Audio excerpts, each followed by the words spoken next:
our success comes from separating religion and state. Whereas in the Muslim world, they just haven't learned to do that yet. This is us defining ourselves.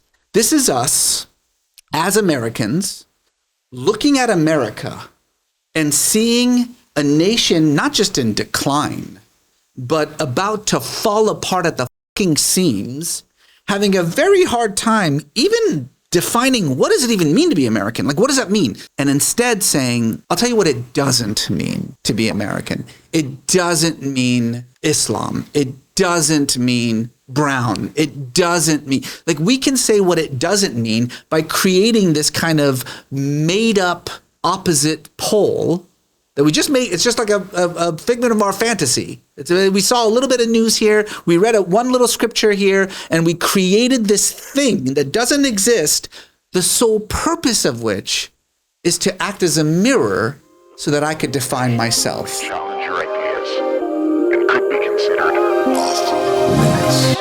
Reza Aslan, scholar of all things religion. Yeah. Scholar and firebrand, if I may. Sure. Raconteur. Raconteur. I literally don't know what that word means, but it sounds so A raconteur, cool. I think, is somebody who tells great stories. Typically, what it means? typically a raconteur would be somebody who's, you'd say he's a great raconteur. Okay, so he's got the whole table wrapped in, sort of caught up in a story. Although Hitler could have been called that too.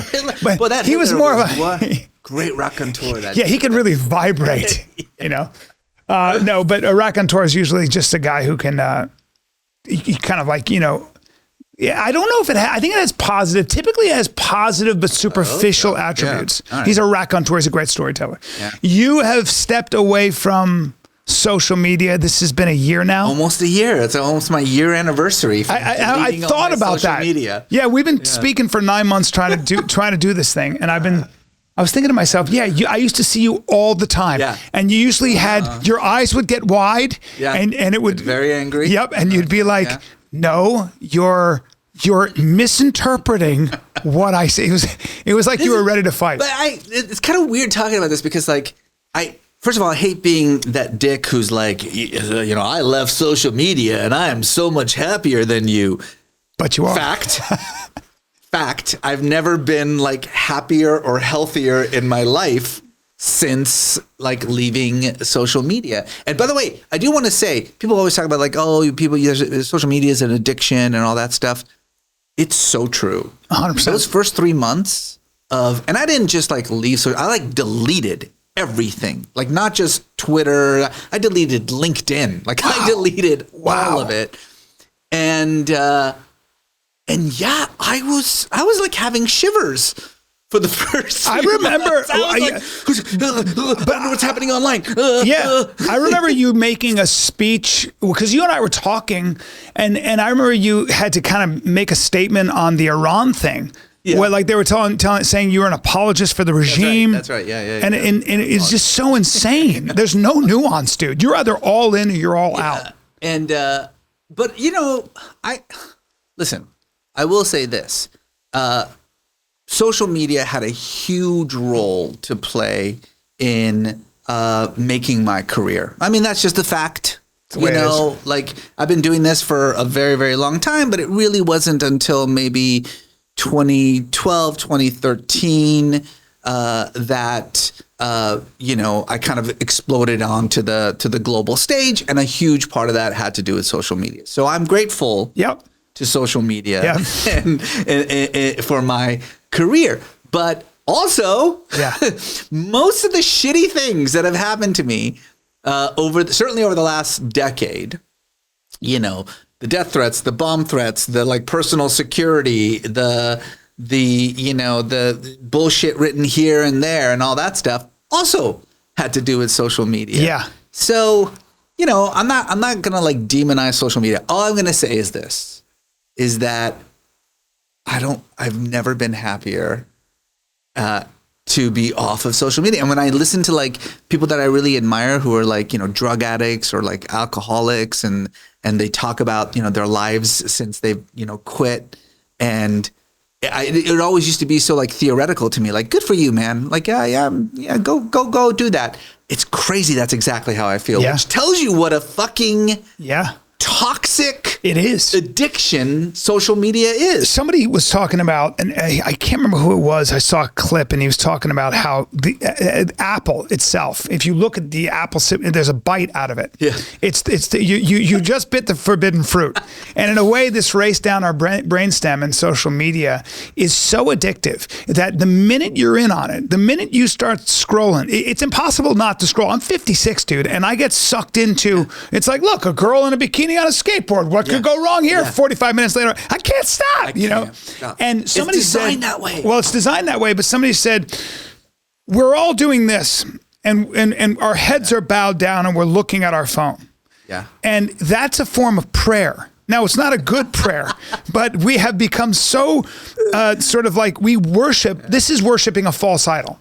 This is the definition of the word. And if you ever read the Old Testament, the New Testament, which I know you have, one of the Abrahamic God always warns against. Probably the biggest warning is don't worship false gods. False idols. Dude, that's a really interesting point because you're right. Everybody's this way. A thing to it. There was this amazing report done. These sort of cognitive theorists put those like brain zapping things on people and then just had them scroll. And the refresh, the like pull down refresh. Yeah. Every time they did it, they got a little shot of endorphin. Every time it was like a little bit of serotonin. Every single time they did it, and that's how it was designed. Like that's the genius of it, is that they knew that they could design it that way.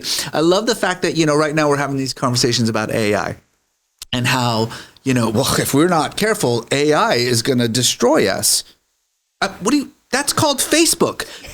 We already have AI 100%. Built to destroy us. The AI of Facebook is predicated on keeping you engaged. And the AI was told, do what it takes to keep people engaged. And the AI figured out on its own that the way that you keep people engaged is to piss them off.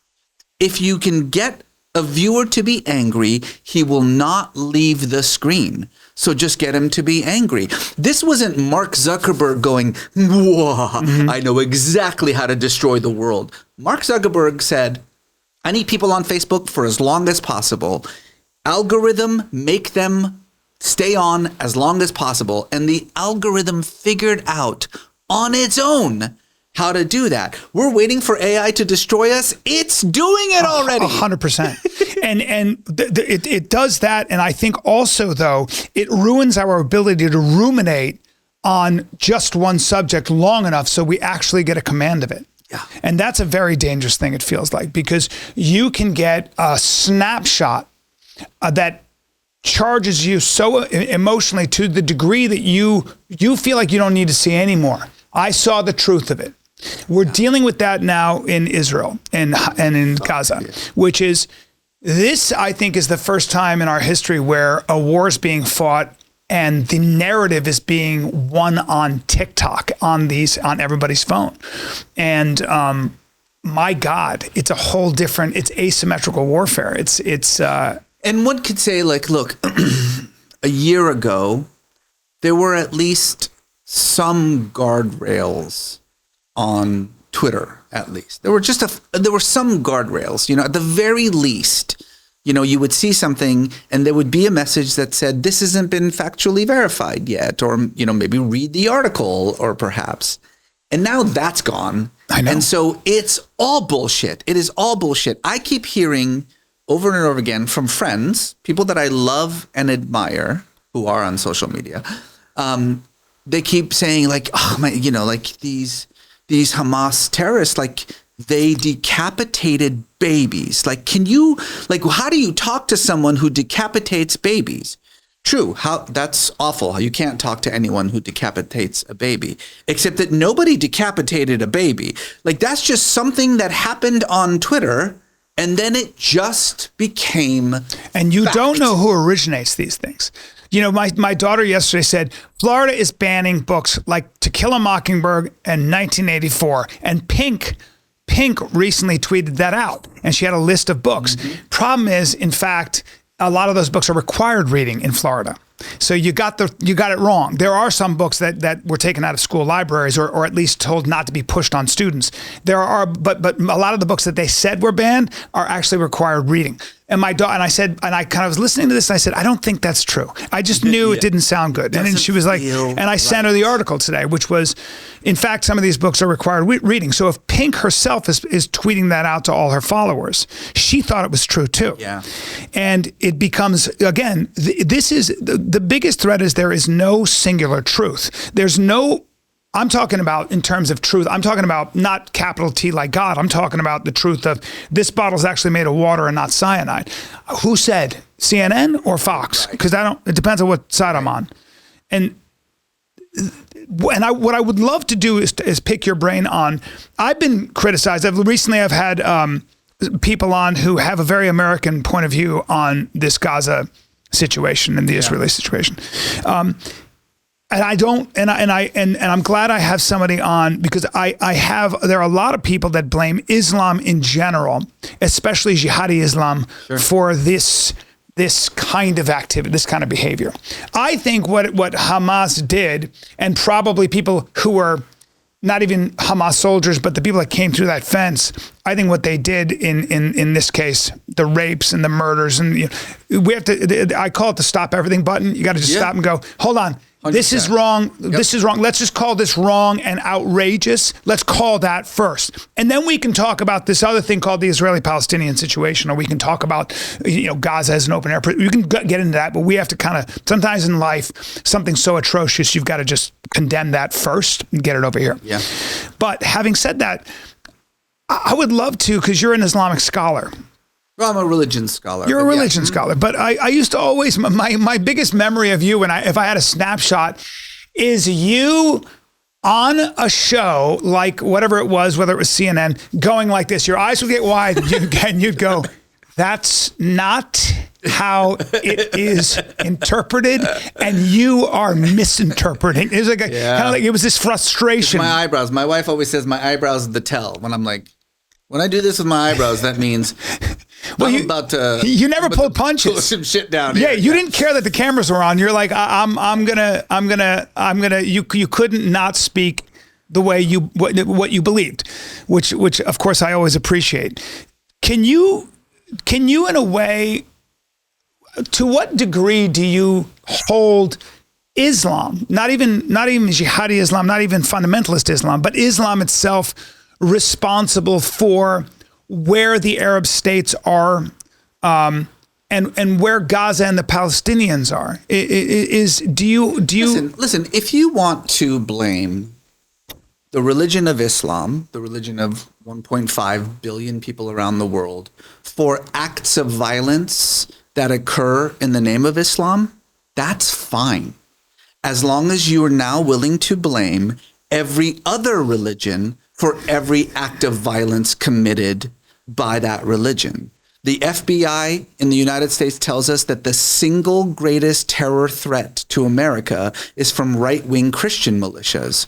So, do you think so? Do you think I don't? 100%. I don't know if I believe that. Oh fuck that's no, that. man, dude! You got it. Like, isn't that a political point of view, like white supremacy? No. I mean, this was Trump's FBI. That said the same thing. This started in the Obama years, but Trump's FBI, every year they release the assessment reports, and every year for the last 7 years, the number one domestic terror threat in the United States, not according to me, is to a spree shooter who is aligned with some kind of a. Well, it's not even the lone gun shooter, but that's funny how we always kind of like. The lone gun shooter, like who cares what religion he is? He's a lone gunman or whatever. No, dude. We are talking about organized right-wing Christian militia groups that exist in pockets throughout the United States. Heavily anti-government groups. Every once in a while they come up in the news, but this is a massive problem that at least the FBI recognizes is a massive problem, but the rest of Americans don't really pay any attention. Well, but I think that's because we haven't seen a large-scale terrorist attack in by people like this. I haven't seen, Well, I mean, whereas there's nothing. We've forgotten all about Oklahoma City, which was a right-wing nationalist. Yeah, but that was Christian- 93. That's a long time ago. Right? I get it, but who blamed Christianity for that? Who blamed Christianity for it? And by the way, it's not just in the United States. When Anders, I forgot what the fuck his name was. He murdered a bunch of people. I remember, in Norway Oslo, Oslo, in Oslo, and he did it by his own words. As a Christian knight, as a Christian warrior. Yes. Nobody blamed Christianity for it. Again, but let me with this. Yeah. It's, by the way, it's not even just Christianity and Islam. I mean, the Israeli government is run by a fascist, anti-democratic government that refuses to acknowledge the two-state solution, let alone even the existence of a Palestinian. That is the founding charter of the Likud government. The national security minister in the ruling government of Israel right now, he was convicted of terrorism.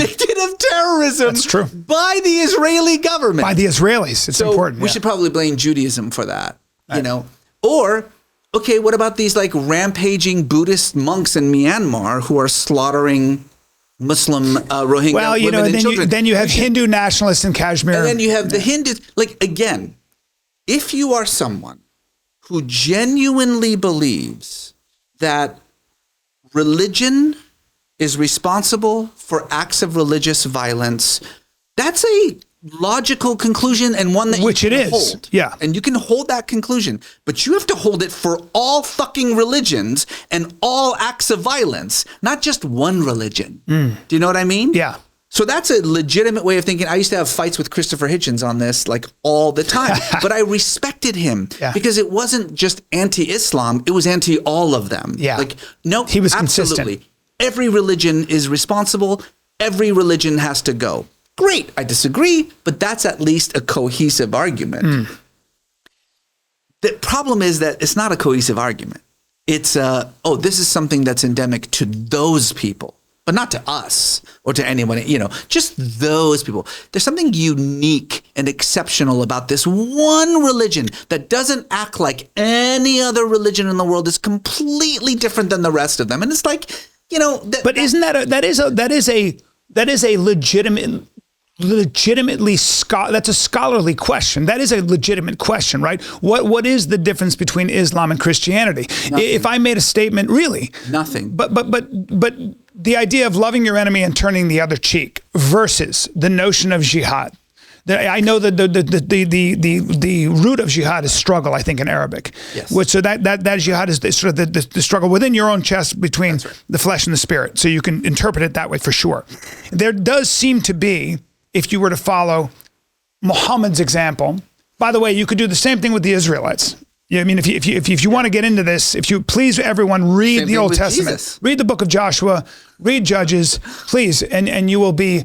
The Israelites, God punished the Israelites for not putting everyone to the sword, women and children, because he was afraid that they would get absorbed into their pantheon of gods and start worshiping other gods other than Yahweh.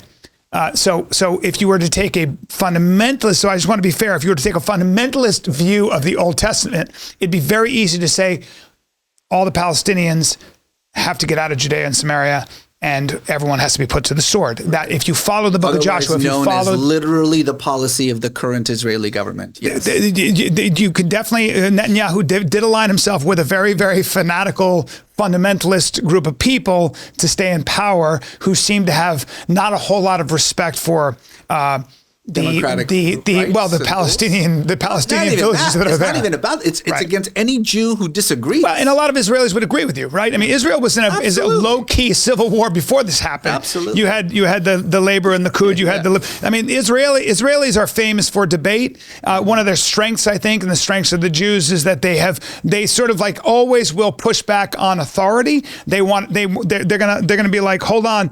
They're not going to just take doctrine at face value. You've got a lot of Israelis who are very sympathetic to the Palestinian cause. We can go on and on. But let's go back to your point. Let me go back to that point. So to say, love your enemy, turn the other cheek, which is what Christ preached, right? And love. And Paul, the apostle, talked about without love, Christianity is basically nothing. Do you see the same things in Islam? Yeah. Or is Islam more about spreading the word through military conquest the way Muhammad did for a lot of his life? First of all, Muhammad did not do that. Okay, good. So, here we go. But here's what happens, folks. Here's what happens is that you get this all the time where people are like, I'm going to take literally the best line from my scripture and compare it to the worst line from your scripture and say, see the difference? Scripture is just words on a page. That's all it is. It has no inherent meaning to it. Meaning comes solely from the encounter with Scripture. The same Hebrew Scripture, the Old Testament, that says, do unto others as you would have them do unto you, also says, slay every idolater, man, woman, and children wherever you find them. What? That is in the Old Testament. Same Jesus, several times. Hold on. The same Jesus who said, turn the other cheek, also said, I have not come to bring peace. I've come to bring the sword. The same Quran that says, fight the unbeliever wherever you find them, also says, if you kill one human being, it is as though you have killed all of humanity. So this is the thing. Scripture, almost by definition, runs the entire gamut of like expressions and emotions and interpretations. All scriptures are replete with like contradictions and conflicts. And, one verse says peace and another verse says war, because almost by definition, again, Scripture is about the totality of the human experience. So it's fucking bullshit to be like, yeah, but this Scripture has one loving verse and this Scripture has a war verse. So these two religions are different. Okay, compare shit to shit and love to love, and then we can talk about it. But even so, that's not even all that important. What I think is fascinating about this conversation is that we as human beings are fundamentally built to define ourselves in opposition to others. It's really hard on an individual level, on a ethnic level, on a national level, on a religious level. It's very hard to say what you are, to say who you are. It's the easiest thing in the world to say what you aren't, who you aren't. And the way that you define that is you find the worst in something else and say, that's not us. That's not us. It is not whataboutism, right? To say, yes, the actions of Hamas as a terror organization in slaughtering men, women, and children is horrific and needs to be condemned, full stop. There's nothing else there. The question then becomes, well, what do you want to do about it? Right. That's the issue. Like, well, okay, great. Yeah, we all agree it's awful. So what do you want to do about it? And right now, the policy of the Israeli government is retribution. And it has always been retribution. I mean, this is a government that supported Hamas, that funded Hamas, that helped build Hamas to what it is now, and did so openly, unapologetically, explicitly. As a bulwark or as a bulwark against Fatah. Yeah. Exactly. Which, by the way, is also shit. Okay, no, I don't want anyone to think that I'm sitting here like, right. Fatah, shit. Yeah. But, there's a difference, obviously, between Fatah and Hamas, and has done so. And then, I know a lot of Americans are confused when they see the internal, politics of Israel playing out right now, and that, if after 9/11, it doesn't matter if you were on the left or the right or whatever, we were all like Bush, rah, rah, rah.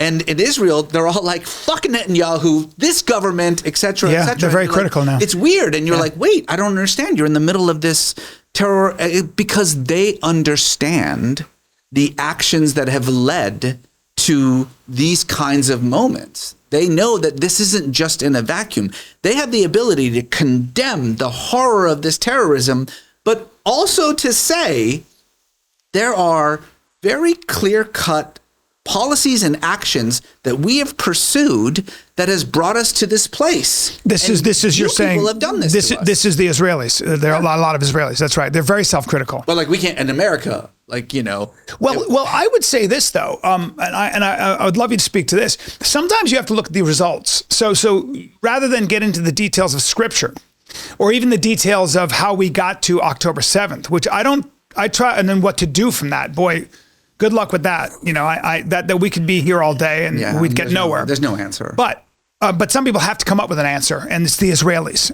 They've got to figure something out. But and probably the Palestinians as well. But I see if you can speak to this. It's one thing to say, yes, judging, the Quran to the Bible, the New Testament, the Quran to the Old Testament. We can piecemeal these things, and it's a question of where you look. Do you want to look at the loving, the scriptures that promote love, or the scriptures that promote war? And we can go through that. I do think it's significant. I do think it's a legitimate question to ask. Why is it that countries that are Christian, or at least started out that way, seem to be doing much better? These liberal democracies have led to liberal democracies, have done better in terms of, for their own citizens, things like women's rights and the rights of the marginalized and even a standard of living, even artistic expression. Just out of curiosity, can you give me an example of one of those countries? I would say the United States, Britain, I'd say France, I'd say Germany. In terms of, so the four richest countries in the world. Well, I'm saying even, let's just take Spain, let's take Italy, let's just take their artistic expression, their sort of ingenuity. The things that they make, so great cars, whatever it might be, the things, their creative expression, let's just take that. The things that, the cornerstones to culture, right, seem to flourish in societies that, first of all, probably hold the separation of church and state as one ideal. The idea of freedom of expression, freedom of speech, all these things that we take for granted in the West. Probably things that were kind of canonized in the Constitution. Yeah, that's my religion. I think that they solved the political problem in a lot of ways. We have a lot of problems in the West, but you have to admit that it seems that countries that have Islam as their official state or religion have a great deal of trouble separating church and state. Have a great deal of trouble separating the tenets of Islam with everyday life. Yeah. That seems to do two things. One, it seems to keep them from maybe being as developed in many ways, culturally, from an innovative standpoint, et cetera, in the world. They don't compete as well. They tend to be one-crop economies like Saudi Arabia and places like that who have just oil. They tend to be monarchies. And you don't see that in the liberal democracies. To what degree does Christianity and Islam play a factor in that discrepancy? So let's start with that larger framework that we began with, which is you define yourself in opposition to another. That's what you just did. You just defined what it means to be American by finding things that go against that. And when you did that, you completely misunderstood what it means to be an American. So let me explain. let me put it all together for a minute here. First and foremost, I think what the 20th century has taught us is that the key to national success is a dedication to popular sovereignty, whatever that means. And that could be, the party system that we have here, a constitutional system, democracy, individual rights. Democracy, is a part of that. Yeah, but popular sovereignty, that the will of the people defines the character of the government. Got it. Right? So some sort of popular sovereignty with access to the free market economy. I would say that if I were to boil down the lesson of the last 120, 30 years How do you get to national success? That's the key. You put those two things together and you have an opportunity for national success. This idea that religion plays any role in either of those things is fundamentally flawed for a couple of reasons. Number one, you said, Christian nations like America, obviously, but France, Germany, Italy. So 50 years ago, France, Germany, and Italy were fascist states, right? The exact 70, probably opposite. 70, close to 70. Come on, Reza. Honestly, I've lost track of time. I know, COVID did this weird thing where I'm like, I don't know, was it last week? It's very easy. Could have been last week. Yeah. It took World War II and the destruction of old Europe to come up with these liberal democracies. But during those, the 100 and whatever 50 years, right? And Germany was primarily Christian. France was primarily Christian. Italy was primarily Christian. And these primarily Christian nation states gave us horrific fascism and bloodshed. You're right. At a time, by the way. Probably 80 million dead in World War II alone. World War I, probably something like 30 million graves at least. It's a good point, Reza. By the way, so 80 million plus 30 million, let's just call it an even 100 million. 100 million dead in the name of religion? No, in the name of nationalism, in the name of socialism, in the name of Marxism, in the name of communism. Well, God, once they secularism. Nietzsche would say once you killed God, people came up with their own religions. Right. I mean, that's what happened. Which again goes back to that religion. There's nothing special about religion thing that we'll get to. So again, one more time, let's just go back here. You want to blame Christianity for violence in Christians' name? In Christianity's name, you want to blame Islam for violence in religious name? This is the fight that I would have with Hitchens all the time. Then great. Then you need to blame nationalism for fascism. Then you need to blame communism for socialism. So those are religions. That's great. If you want, again, just be consistent. So atheism in many ways is a religion, isn't it? Blame atheism for Maoism. Yeah. I mean, Mao slaughtered hundreds of thousands of priests, monks, religious people, not because they were enemies of the state, but because they were religious, right? So we should blame atheism for that then. Again, obviously I don't believe this, but my only request is if that's where you are, then just be consistent and blame all of these ideologies. How do you? So how do you? But I still want to ask you a question though. I want to answer your question. Okay, so there's that. So before we lionize these countries, let's figure out the socioeconomic factors involved in their success. France, Italy, Germany, Spain, these are countries in which religion don't mean shit. Christianity doesn't mean shit in these countries anymore. Yeah. Okay. On the flip side of that, there have been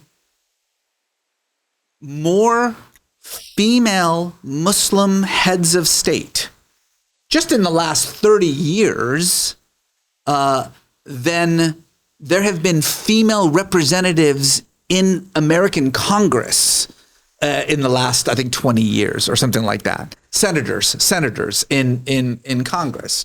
So again, does that mean to say that Islam by definition is better for women than Christianity is? No, it just means it's fucking irrelevant. It's not a factor to, the role of women in political society. Now, people always say, okay, but what about Saudi Arabia and what about Iran? Yeah. Those are countries in which women are violently oppressed. And that is bullshit, and it has to stop. And unfortunately, at least in the case of Saudi Arabia, we support that. We support it wholeheartedly with our national security and economic policies. But again, to say, wait, so I'm going to judge Islam by Saudi Arabia. Great. Then let's judge Christianity by Eritrea. Eritrea is a Christian nation borders Ethiopia for you guys. Which is also a Christian yes, nation. Coptic Christian. They think the original Ark of the Covenant is there. I believe Eritrea. Don't quote me. I think it's like 96% Christian or something crazy. A terrible civil war between Ethiopia is like 95% Christian. The oldest Coptic church, I think, the oldest church, I think, is in Ethiopia, isn't it? Yeah. So, okay, from now on, let's judge Christianity's role in the state based on Eritrea and not based on the United States. Okay, if we're going to base, Islam's role in the state based on Iran and Saudi Arabia, again, this is not. I'm not doing whataboutism because that's not my goal. Like I'm not like, oh, that sucks. Well, this sucks too. That's not my point. All I'm trying to get people to do is say, how am I talking and thinking about these things? Because there is a perspective in which I say, well, this scripture is worse than this scripture because this one says love and this one says hate because those are the only two verses that I'm going to use. Or this country, which is mostly Muslim is shit, and this country, which is mostly Christian, is pretty great. And so therefore that says something about Islam and Christianity. Again, all you are doing is defining yourself. Let's go to this church and state thing because this one comes up all the time. That fundamentally, if I were to break it down, the key between success and failure is that success is separating church and state, and failure is bringing church and state together. And in the Islamic world, church and state are naturally together, whereas in the Western Christian world, church and state are naturally apart. Everything about that statement is fundamentally false. Really? Nothing about that statement is true. Really? First and foremost, in almost every Muslim majority state, with the exception of Iran, there is no such thing as church and state. Quite the contrary. If I were a politician in Egypt running for office, and I stood up to give a speech in a crowd, and I said, you know what I think? I think that our society's values and laws should be predicated on religion and morality based on the majority religion of the country, which is Islam. You will be arrested. That's right. And you will never be heard from again. Well, the Islamic Brotherhood, they think the fundamentalist movement was essentially, it found its birth in the torture dungeons of Egypt's military dictatorship, right? That's the end of you. You're done. The Islamic Brotherhood was crushed, In the United States, if the Pew Forum on Religion and Public Life data is correct, 1/3 of Americans define themselves as Christian nationalists. That's 150 million of us, almost 120 million of us. That would be Pew's. Okay. Yeah. It's 120 million of us believe that this is a Christian nation for Christians that should be predicated on Christianity. You cannot run for office in America without at least paying lip service to that. And success, certainly in the Republican field, success is predicated on going on TV and saying, yes, this country should be based on Christian ideals and Christian principles. It was founded as a Christian nation, and all our laws should be predicated on Christianity. That's how you get elected in America. In Egypt, that's how you're never heard from again. How this nonsense that, oh no, in America, the most religiously developed nation in the world, right? That our success comes from separating religion and state.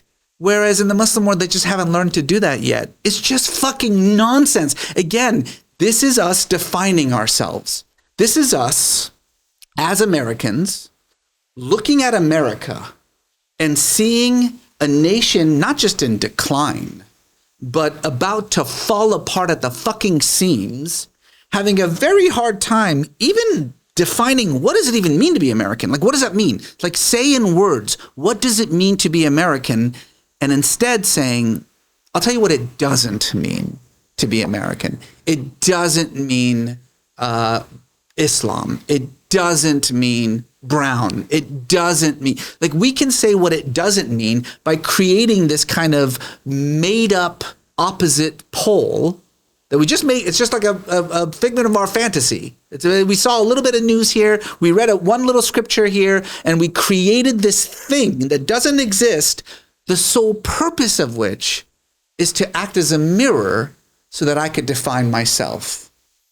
And both sides of it is bullshit. What you think America is and what you think the other is are both wrong. I really appreciate being illuminated. I really do. It's like I love when I have a guy like you on and he takes the house I've been living in and shatters it. Hey, dude, I'm on shaky ground here. But none of this is like how to fix this situation. No, but I'm married. I'm married to a narrative. One of the things I love about doing this podcast is that and I'm gonna start reading the comments. The comments are great because people are like, hey, dude, hey, Mr. Inconsistent, which is so hard to do.'t I like taking myself to task, which, you bring up all these incredible points. How do you reconcile religion? Here's my argument for religion. Let's just take the Abrahamic religions without even getting into Buddhism. I think that, there is something. We are religious. Human beings we're going to be religious about something. And if I take Christianity, Judaism, Islam away, you're going to come up with something, I promise. 100%. It might be scientism. It might be, whatever it might be. It might be. I'm so glad you said scientism. Yeah. That's a term I use all the time. It really is a term. It might be transgenderism. It might be, this is a new kind of religion. There are 1,000 things. It might be nationalism. It very well is nationalism for a lot of people. And we've seen how that works out. So for me, the value of religion is the notion that there is a singular truth that is transcendent, that stands above all of us. So that in a way, at least, I'd like people to think, whether it's true or not, that someone is watching you, someone other than a human being, someone or something that is all powerful, that you cannot define. Yeah. That to me is, and it's not so much that I'm going to follow that because I'll get punished, although that's a factor that I think, you could make the argument we need. I also think it's inspiring. I also think that there's a reason we seem to worship our religious figures, our moral leaders, and that could be Socrates, Plato, but it certainly is someone like Mohandas K. Gandhi, Martin Luther King, Malcolm X, Jesus Christ, who seem to put their own bodies, their own flesh and blood below a higher ideal. A little housekeeping very quickly. If you live anywhere near Indianapolis, I am there this weekend, this Thursday, Friday, Saturday at Helium Comedy Club, bryancallen.com for tickets. The next weekend, I'm at Spokane Comedy Club, December 15 and 16. Then I'm at Off the Hook Comedy Club in Naples, Florida, December 21, 22, 23. Get your tickets. And finally, the Comedy Zone, Charlotte, North Carolina. If you're anywhere near there, I'll be there December 29, 30, and 31. I'm looking forward to it. So come out. Come say hi. I love meeting people after the show. Anyway, let's get into some stuff. And it's probably why we speak of those people in reverential tones, and we don't do the same with people like Jeff Bezos and Elon Musk, who have their admirers, but we don't seem to put them on sacred ground. We kind of look at them as going, I'd like to be them someday. Or those guys are really good at capitalism and they're badasses and they give me the goodies. Yeah. But we don't put them, they're not on hallowed ground. They're not on a hallowed pedestal. And to me, in that sense, I think that seems to, the reason we tend to worship someone like Jesus Christ over Jeff Bezos is Jesus Christ seems to dovetail into what I think human beings have as this collective moral sense. Well, we've turned them into that. We have, yes. But that would be my argument. Yeah. It's the idea that I think we know when you extrapolate in one direction or the other, you can kind of, your best self versus your worst self. Your best self is probably that person that puts higher principle and other people ahead of yourself. Yeah. And then you can go the other direction, of course. Let's get deep. You ready? Yeah, I love this stuff. I love this stuff. All right. So over the last 20 years, what's been really, really fascinating is that a new crop of scholars of religion have arisen, who, unlike my generation, which studied religion by studying anthropology and history and sociology and, like digging things up out of the ground and like analyzing them and being like, oh, this means X, Y, and Z or whatever. This group of scholars are instead studying the brain. They're called cognitive theorists of religion. I just listened to John Vervaeke give a great lecture. I love that guy. So the argument being that whatever religion is, and whatever the impulse for religion is, doesn't exist out there. It exists in here. So this is where we should look. And they've made this fundamentally startling discovery that has kind of changed my discipline and the way that we even talk about this. And the first thing that's important to understand is that the term religion is the wrong term, right? Sometimes when we use religion, what we mean is faith. That's what we mean. But religion and faith are not the same thing. Faith is mysterious. It's individualistic. It's indecipherable. It's hard to kind of define what it is. Religion is the language that we use to express what is fundamentally inexpressible.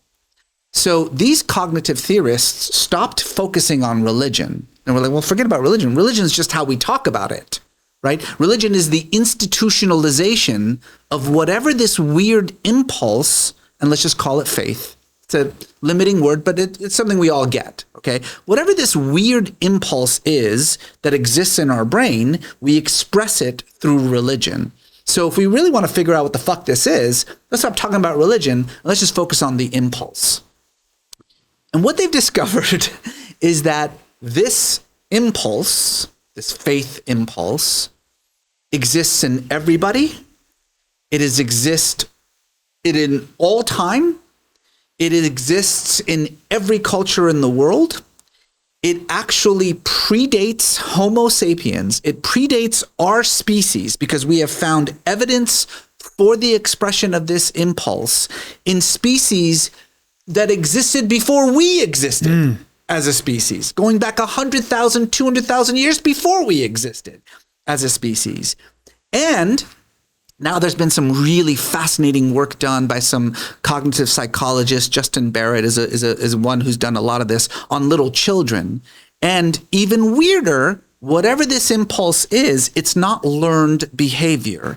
It is a priori. Something that we're born with it. This kind of this substance dualism, this belief that like the body and soul are separate and distinct, that the material world is not the only world, that there is something beyond, there's something transcendent, something else that's out there that I can feel and that I can experience. That's not learned behavior. In fact, it's a behavior that you have to unlearn. So now we have all this data that whatever faith is, it's universal. It is part of our human evolution. We're born with it. Why?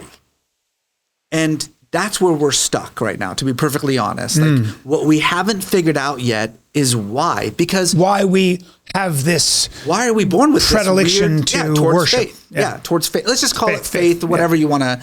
That worship is that faith in action. Yeah, okay, that's right. But whatever this thing is, it exists in our brain. We're born with it. It's evolution.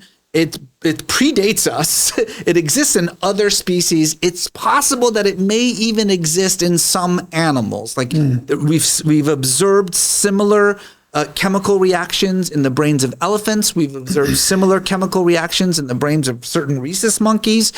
So it's like it's not even just about us. That there is something that makes us think this isn't it. Now, the question is, okay, why? Because evolutionarily speaking, it doesn't make any sense. And we don't need to get too deep into this because there's already been reams and reams of work on this, but there's literally no adaptive advantage to this kind of thinking.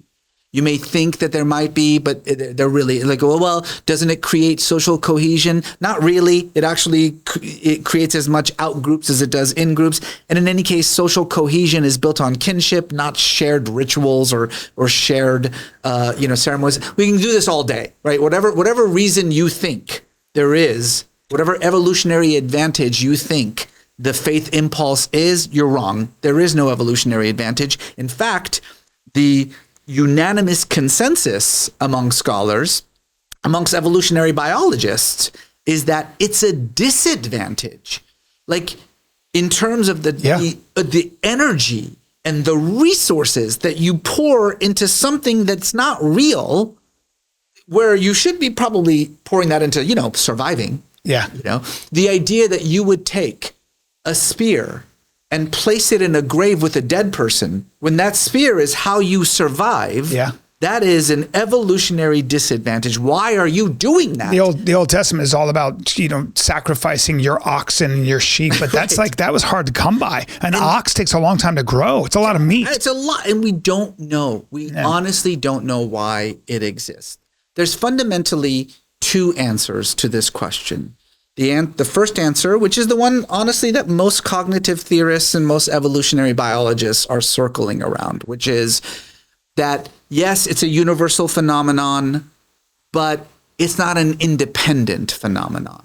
Like, yes, we all have this ability in our brains, and yes, we're born with it, but it's the echo of some other evolutionary advantage, some other thing that happened that clicked on in our brain. And as a byproduct of it, we all also think this. Okay, that's a perfectly legit and reasonable answer to why. Another perfectly legit and reasonable answer is because we're supposed to, because that's how our brains work. Right. We are built, and I don't mean God made us this way. Well, we are built to know that this ain't it. Well, not only that, we also have a brain that wants to know more. Yeah. We want to get, there's something about getting closer to the immeasurable. There's more. There's a transcendent. There's a beyond. Yeah. That's what I always say. Yeah. To what end are we're moving in this direction? If there is a neural net, if we are having this collective consciousness, maybe the web is supposed to nudge us in this direction where I can start to, with technology, have an experience of what it's like to be Reza Aslan. And wow, now I can download all the things, It's amazing as long as you stay off of Twitter. But so to this point, so now religion, what is religion? If faith, this impulse, we can actually date it to before our species existed. Religion, and what religion means insofar as the external expression, the organized external expression of this impulse, that's maybe 16,000 years old, insofar as the evidence that we can find. So only, about 16,000, 17,000 years ago, do we have any evidence of that impulse being physically expressed in a thing that we now call religion. So religion just becomes a way to express, but also control that impulse that is universal. So to your question, will religion always exist? Well, yes, because religion is the byproduct of this thing that we are born with. Mm-hmm. And this thing that we are born with will always exist because it's part of our human condition. But how we choose to express it is going to be constantly changing. It's going to constantly affect. Will there be religion 1,000 years from now? Yes. Will it look anything like religion today? No. It might. Well, it might. It might. I mean, Christianity today bears literally no resemblance to Christianity 2,000 years ago. Like none, Well, what we call Christianity 2,000 years ago was probably something like Judaism, but a simplified version, right? Yeah. I mean, if Jesus showed up right now, he'd be like, what is this? He'd walk into Bank of America and turn the tables over. What is this usury? The first thing he would say is, where's the synagogue? Yeah, that's exactly right. That's what I always say. Because they called him rabbi, guys. Because he was a Jew preaching Judaism to other Jews. That's right. That's what Jesus was. That's exactly right. Now, he made a little mistake by saying, I'm also God. And the Jews were like, that's heresy. Except he didn't. He never said he was Well, he God. said, I'm the Son of Man. The Son of Man is a Jewish term. Oh, it is? The Son of Man is a Jewish term. Lots of people in the Hebrew Scriptures are called Son of God and Son of Man. What does that mean? The Son of Man is a title. And it's interesting. Now we're getting really fucking Dude, I could talk to you deep in the woods. all day Okay. because this is what I love. You know, it's just, it's frustrating. Quickly, Yeah, let's do it. Did Jesus think he was God? Okay. Yeah. The answer to that definitively, unquestionably, without exception is no. Why do we know that? Well, first and foremost, we have 4 gospels, right? Matthew, Mark, Luke, and John. Matthew, Mark, Luke are called the synoptic gospels because they are just the same gospel. Mark wrote his gospel in 70, so about 40 years or so after Jesus' death. It was a kind of a Reader's Digest version of the gospel. Then 20 years later, Matthew and Luke, separate from each other, they didn't know each other. They were in different parts of the Roman Empire. Did they know Jesus? Yeah, no. They did not know. No gospel writer ever knew Jesus, Really? ever walked with Jesus, ever spoke to Jesus. Paul never met No, Jesus. never met. He was a never rabbi. spoke to He was Jesus. a pretty fanatical. Yeah. No. These guys were long gone by then. Even Mark. And by the way, Matthew didn't write Matthew, and Mark didn't write Mark, and John didn't write John. Luke did write Luke, but Luke was a disciple of Paul, never met Jesus. Okay? All right. Very quickly. Wow. Luke and Matthew, these people, we'll just call them Luke and Matthew, took Mark's gospel, which had been passed around for 20 years. Not a great gospel. There's no, infant narrative. Jesus just shows up. There's no resurrection. Just the women go to the empty tomb. The tomb is empty. And an angel says, don't tell anybody what you saw. End of gospel. And Matthew and Luke legitimately were like, that's not all that satisfying. And now Christianity is this like Roman religion. It's no longer a Jewish religion now. We're like 60 years removed from Get rid of the book of Leviticus and all let's this. get rid of all of that Yeah. stuff. So I'm going to take Mark's gospel and I'm going to expand on it, add an ending and add a beginning. And that's what they both did. And their endings and their beginnings are completely different. They contradict each other. But now we have the synoptics, the 3 gospels. Then about 10 to 20 years later, so about 100 to 120 AD. So at this point, we're talking about 90 years after Jesus. John wrote his gospel, and John's gospel is a repudiation of the other 3 gospels. It's not, we don't call it the synoptic because it is just different. Everything is different in that gospel. Jesus dies on a different day. The order of Jesus' ministry is completely different. Like And he didn't, again, another guy who did not meet Jesus. I thought some of the gospels, I always thought Mark or Luke or one of them knew Jesus. No one had. Listen, Jesus was an illiterate Jew preaching to illiterate Jews, followed by illiterate Jews. None of them could read or write, let alone write in Greek. Right? Or Aramaic, yeah. Yeah, they couldn't write in Aramaic. They spoke Aramaic. They couldn't write Greek. None of them did that. Yeah, and the original Bible was written in Greek, right? The New Testament was all written in Greek. Yeah. All of it was written in Greek. Why? I don't know. Who's the audience? Alexander. Who speaks Greek? The world after Alexander the Great. The Romans, right. If you want to preach a religion to Jews, what do you write it in? Yeah. Hebrew or Aramaic. If you want to preach a religion to non-Jews, what do you write it in? You write it in Greek. It was after, Alexander the Great Hellenized the world, right? Wasn't it? And then, in fact... Yeah, Greek became the language. Yeah, and the elite of Rome, taught their children, the dialogues, Plato, and in Greek. They were steeped in Greek philosophy. That's right. So they're preaching this. It's no longer a Jewish religion. This is now a Roman religion that we're preaching only to Romans. And so we write the Gospels in Greek. But by then, nobody who walked or talked with Jesus was around anymore. Peter died in 66. Paul died in 66.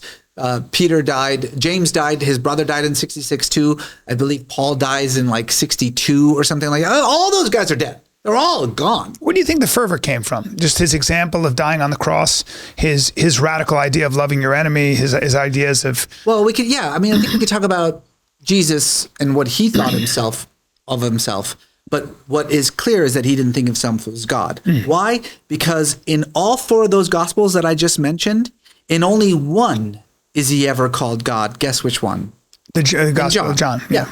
This late one is the only one he ever calls himself God. In the other 3, however, He calls himself Son of God. And for reasons that to this day are utterly baffling to me, people think that he meant that as a description. S is capitalized and G is capitalized. Son of God is not a description. Son of God is a title. There are a dozen people in the Bible who are given the title Son of God. It's a title. It's not a description. If Jesus said, I am the Son of God, which he very likely didn't, but if he called himself Son of God, what he meant was, I am the new David. I am here to create David's kingdom. Right. The idea that a Jew would think of himself It's as heretical. divine. It's very heretical. It's the height of heresy. Yeah, you couldn't even say Yahweh's name. Think of it. Like Right. it wouldn't even occur to Jesus to think in those terms. Yeah. You know, like he wouldn't have the brain capacity to even understand that idea. And Son of Man is also an apocalyptic messianic term. Jesus thought he was the Messiah. Jesus thought that he was the Messiah.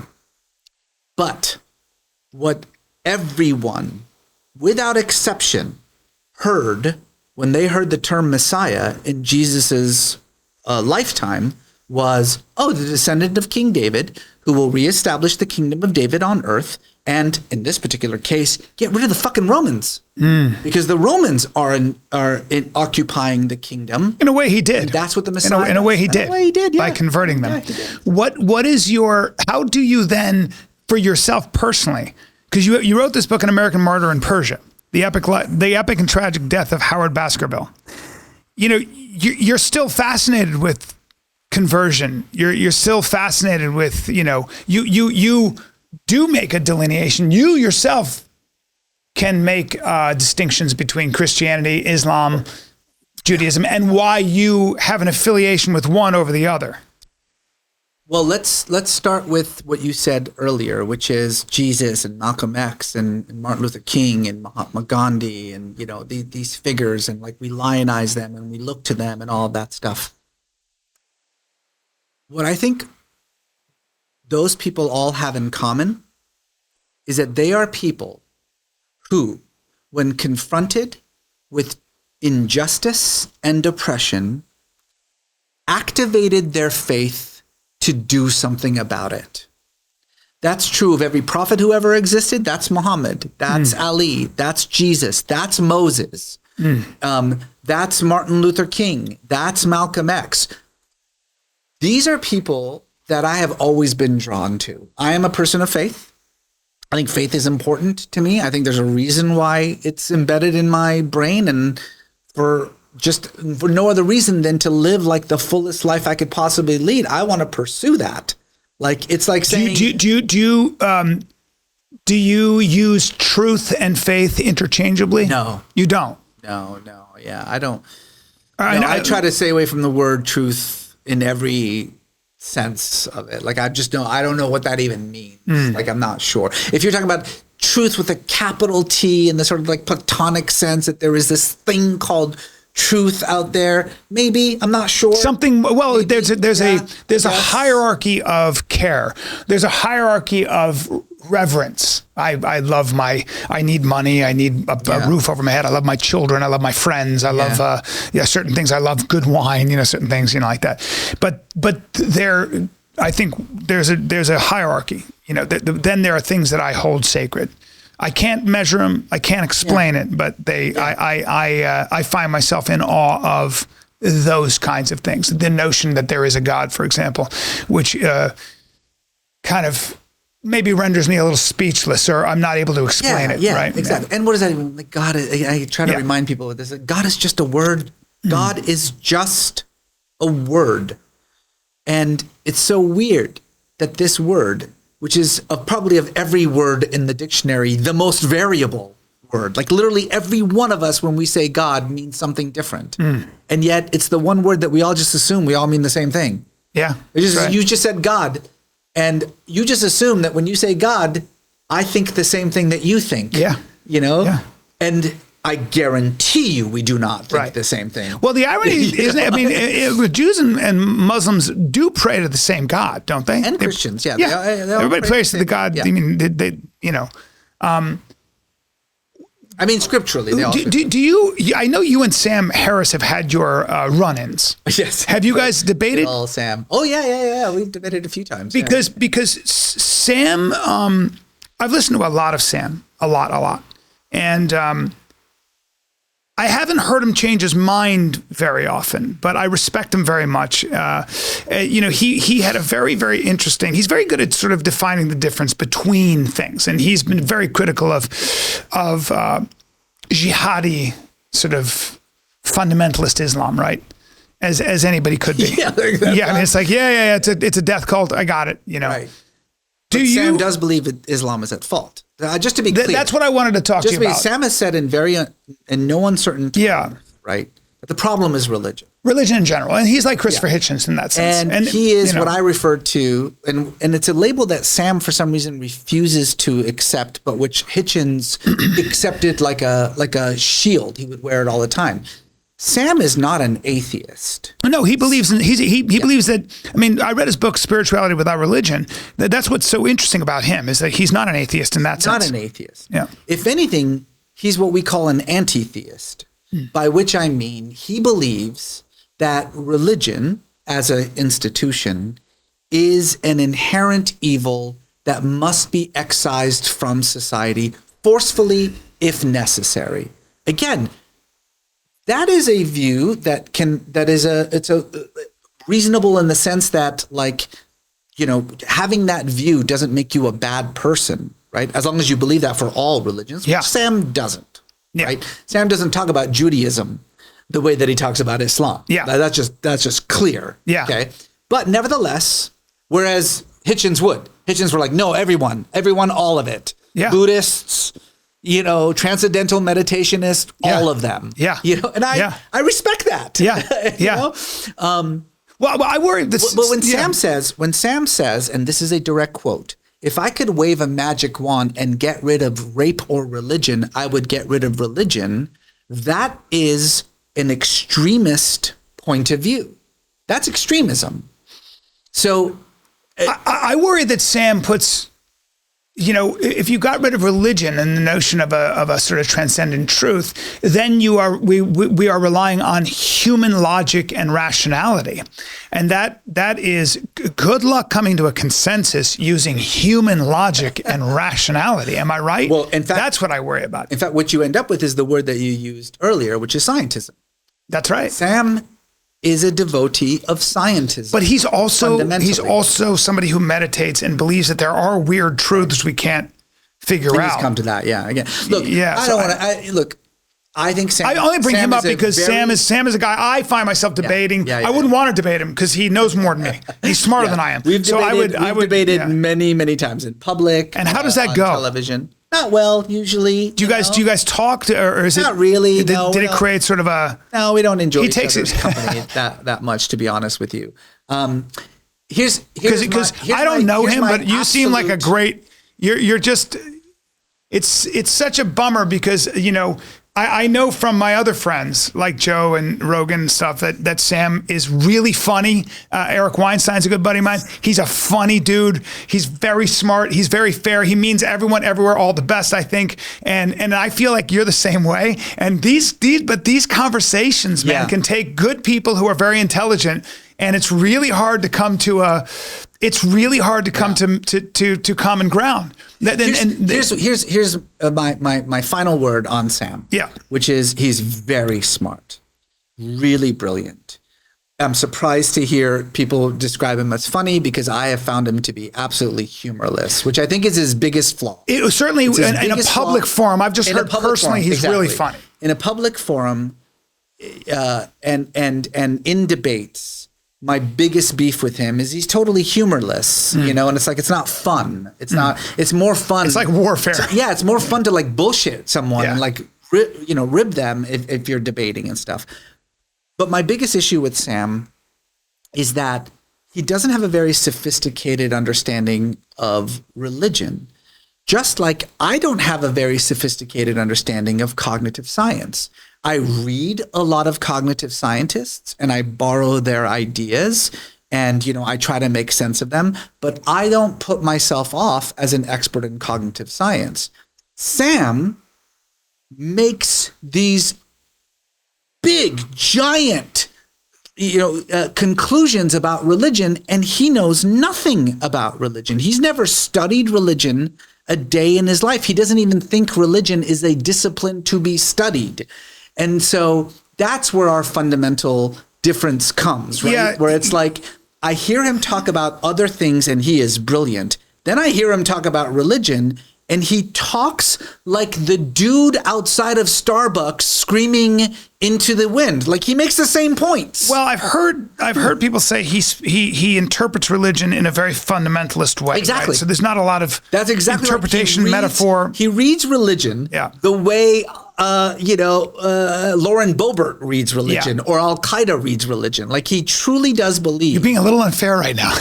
Well, what I mean to say is that he thinks, and he has said this before. He thinks that Scripture is like code that you boop, boop, boop, boop into a religious person, and then that religious person does the Scripture. Yeah. And that if those situations in which you have a religious person who doesn't do Scripture, that religious person isn't really a Muslim. He's actually said things like this to me, that like a Muslim who doesn't slay the idolater wherever he may find him is therefore not a Muslim. Because he's not doing exactly what the Scripture says. You're making such a good point. That's not what Scripture. Well, I told you, I grew up in the Muslim world. I grew up around Muslims. I grew up around Lebanese, about Palestinians, around Afghanis, around Somalis, around Saudis. When you live in Saudi Arabia and you live in that part, you grew up around all those different kinds of people. And I always say, whenever I hear an American talking about Islam, who's not been there, lived there, eaten the food, grown up there, I don't recognize what they're talking about. If you start quoting the Pew Research, these different kinds of like polls, I immediately kind of shut off because I go, well, how much time have you spent in Jordan? How much time have you spent in like hung out with people, hang out with the Arabs? And it doesn't mean Islam doesn't have a fundamentalist problem in its ranks. It doesn't mean that it doesn't mean that the Middle East is this bastion of democracy, blah, blah, blah. But you make a very good, interesting point about that. But yes, I think that we'd all come away with a very, very, a lot of the special forces soldiers I know, the CIA guys who spent a lot of time embedded with Muslims who fought along with them and stuff, they have a very moderate view of it. They actually themselves go, I went in with one idea and then I came out and I was like, actually, there's a reason why you never hear Sam speak about Judaism the way he speaks about Christianity and Islam and other religions. It's because he knows Jews. He knows a lot of Jews. Yeah. And so if you say to him, "Oh, wait a minute," but the Scripture the Hebrew Bible says that the land of Israel is only for Jews, and every non-Jew in it has to be. You can't let a living thing breathe. Is what the Scripture says. Let not a thing that breathes live. That's true. Isn't a Jew in the Holy Land.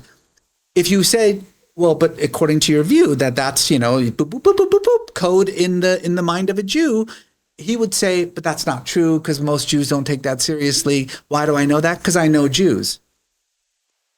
Yeah. When I say you don't have a sophisticated view of religion, that's what I mean. Like if you don't understand the difference. Have you said that to him?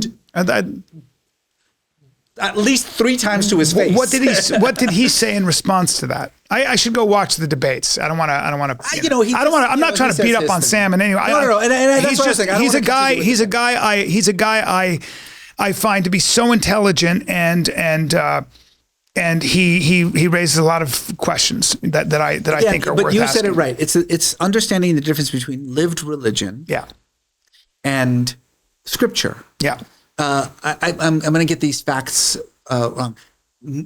2/3 of Catholics believe that women should have a right to abortion.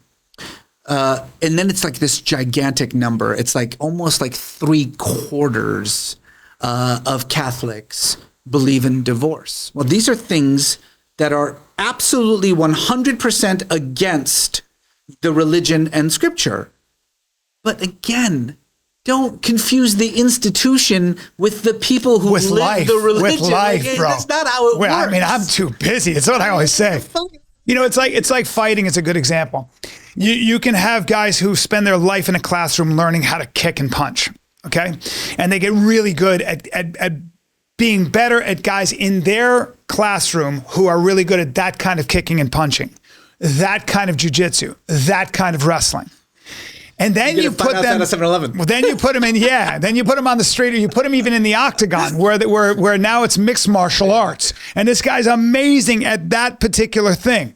And all of a sudden, you get a real veteran who's a mixed martial arts guy in there. And a guy like me is like, "Whoa, look at those kicks and those punches." And the veteran goes, "Not going to work against the real good guys." And you go, "What? That's he's spinning and flying in the air." And they go, "I know, it's just not going to work." And then you realize there is a difference between practice of sort of the messiness of life and what you learn when you are in life versus what you learn from a book, from what you've heard, and even from dialogue in a classroom. And that's true, by the way, in all of everything. Parts of the world. Of everything. And really, we all have blind spots. All you got to do as a human being is question your assumptions. And when I say question your assumptions, start here. Am I saying this based on knowledge of real people and their experiences? Or am I constructing this like false thing just so that I could feel better about myself and my situation? Just so I could say, I'm different than them. And then them is what? Just this thing that you invented. But to your point, you define yourself many times on how different you are than them. It's kind of how you create your tribe. It is. Yeah. But again, I think... How do we step out of that? Well, it's less First of all, how long have we been going? So awesome. Can we get it colder in here? It's freezing. He's fine with the mic and stuff? Okay. I'm good. It's great. Let's start again. So how do we get out of this? How do we get out of these sort of like tribes? I mean, we probably never will. I don't. The life is opposites. I don't think we can. Yeah. I think we're evolutionarily designed for in-groups and out-groups. It's how we're designed. What we can do, however, is simply be aware of it. And I know that sounds, whatever, like woofy, like, oh, just be aware. No, but be aware of your own bias. Yeah. It's a big deal. I know what my tribe is. I am perfectly aware of my tribe, and I am perfectly aware of my biases towards my tribe. Yeah. Like that is a thing that I am sober-minded about. And so when I start to look at the people outside of my tribe, my first thought is, are they acting the way that I would act? Are they, do they see the world that I would see? Because chances are the answer is yes, right? Just think that I have my tribe and my biases. They have their tribes and their biases. But you might be looking at sort of two sides of one coin, right? Like, so. And then that's the other thing is, yes, it is hard. It is much easier to define yourself in opposition to an other than it is to just define yourself. It's a hard thing to do, to define yourself. Yeah, it's very hard. Yeah, that's right. Just do it. Yeah. Like it might start with who you're pretending to be. And it might start with, again, I always say your algorithm, you better be careful because your algorithm will give you everything you already agree with. And if you then surround yourself with people who only agree with you, boy, oh boy, will you get dumb. Yeah. Like I think I'm much smarter for having this conversation with you. I'm serious. I can't wait to read Zealot too. I'm going to read, That's a good one. I'm going to read all your books. Well, talk to me about An American Martyr in Persia. Why did you write this? We were talking about who turns me on. Yeah. The people that turn me on are people who, when confronted with injustice and oppression, activate their faith to do something about it. And that's Jesus, but it's also the dude on the street over here. It's also the parent in Israel trying to, get a ceasefire so that there can be some humanitarian, these are people that, to me, I'm drawn to them. And so this kid, Howard Baskerville, is someone that I've known basically all my life. You've known him? Well, I've known about him all of my life. When I was growing up in Iran, I lived in Iran until I was about 7 years old. Do you speak I speak Farsi, Farsi fluently? I mean, is Dari and Farsi are Dari and Farsi very different or similar? Dari is a corruption of Farsi. Okay. Yeah. So it's a South Asian corruption of Farsi. I can see every Afghani going, what the fuck? I know. Yeah. So I can't if someone speaks Dari, I can catch it. Yeah. But Farsi is its own. Yeah. This kid, so I'll tell you a little about who he is for a moment here. So in 1907, Howard Baskerville was a 22-year-old Christian missionary who was given the unenviable task of becoming a missionary in Iran. At that time, it was called Persia, right? So 22 years old, he's sent to go preach the gospel in a town called Tabriz in northwest Persia. Good luck with that. Does not want to go.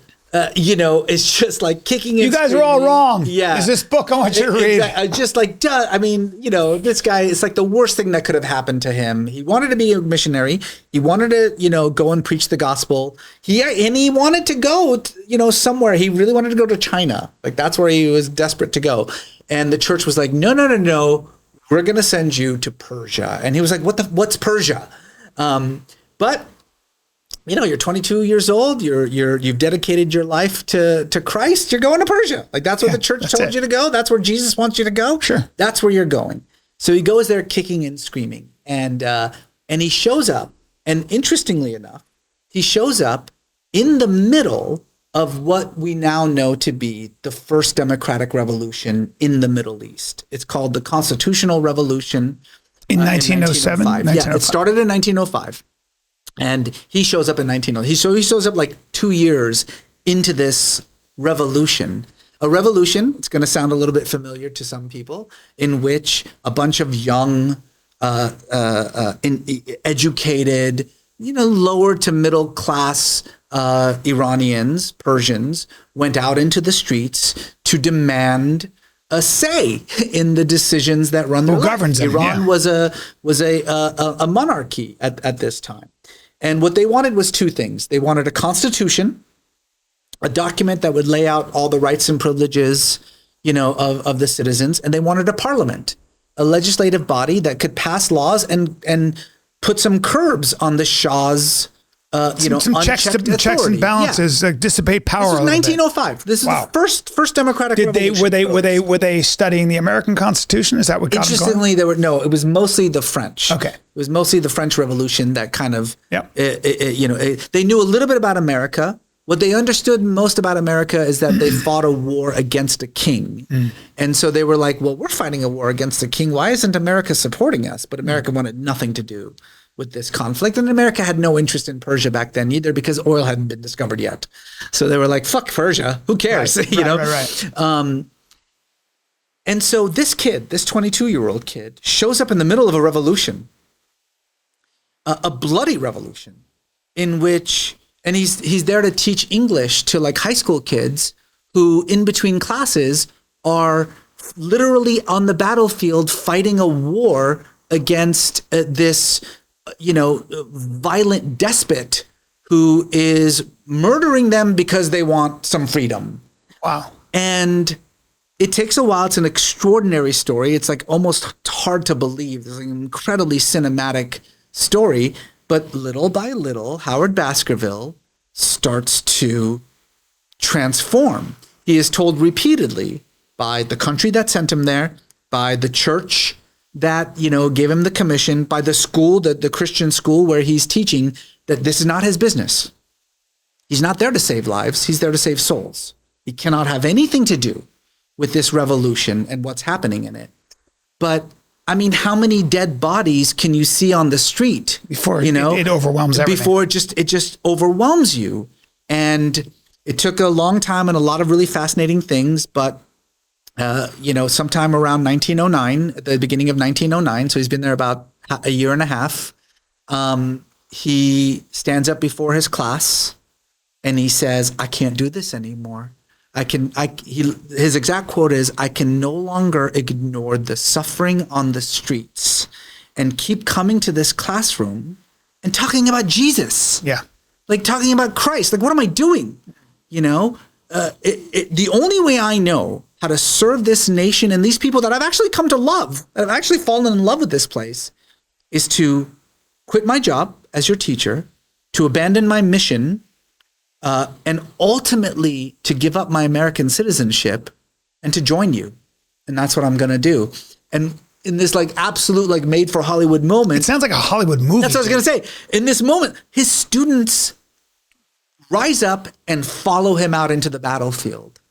And it's this incredible story. Does he fight? Did he fight on behalf of the students? He actually becomes a commander of a militia made up of his high school students. Damn. So it's this like 24-year-old kid, you know, with this militia. They call Did themselves anybody the buy the Army rights of to this book, Salvation. the movies? We're working Yeah, on I was that. going to say, dude, it sounds like he's got like this band of high school kids. They call themselves the Army of Salvation, and they're in Tabriz, which is like the heart of the revolution.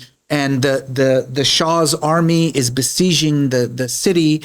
There's this incredible moment at the end of the book, near the end of his life story. Well, don't tell me. Well, I won't tell you this part, but this is kind of the thing that he's most famous for, is this line, which is the American consul general basically came onto the battlefield to stop this. You know, like the American government was freaking the fuck out. Like, what is it? An American fighting in a foreign war? That can't happen. The church was freaking out. I'm sorry. One of our missionaries gave up the mission and is now fighting a revolution. Like, that's the destruction of our entire missionary enterprise. Like, do you think like the emperor of China is going to be like, yeah, sure, bring your missionaries over, no problem? Like, no way. That's it. Troublemakers. We have got to get this guy back home. So they try everything. And finally, the American consul general goes to him on the battlefield and says, this is not your fight. These are not your people. This is not your country. If you do not get on a ship and go back home right now, we will arrest you for treason against the United States. And in probably the most famous moment, you know, of Baskerville's life, he looks at the battlefield and he says, the only difference between me and these people is the place of my birth. And that is a very small difference. And he hands over his passport and he abandons his American citizenship at that moment. Damn. The book is called An American Martyr in Persia, so I'm not giving anything away. At a moment of decisive battle where they were trying to break the siege because the city was starving, he leads his army of high school kids to try to break the siege and gets shot in the heart. But the international outcry, like, okay, a bunch of Iranians died, who gives a shit?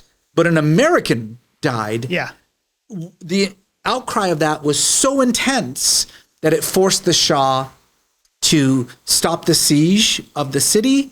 And that pause in the fight allowed the revolutionaries to march on Tehran, to take the Shah off his throne, to recreate the parliament, which the Shah had bombarded, to rewrite the constitution. And the very, very first act of the new parliament is to declare this 24-year-old Christian missionary from Nebraska to be a hero and a martyr for Iran. To this day, I gotta read this book too. To this fucking day, his tomb, which is still in Tabriz, is like a place of honor and pilgrimage. There's a museum with an entire wing dedicated to Howard Baskerville, this 24-year-old Christian missionary who came here to convert the people to Jesus and instead fought and died for their freedom.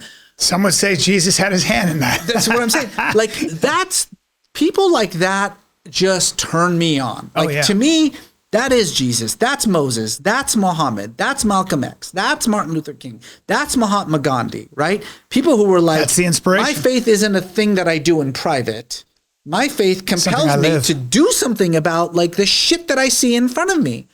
Are you gonna come back into the public sphere? You've got so much to say, and it makes a difference, at least in my mind.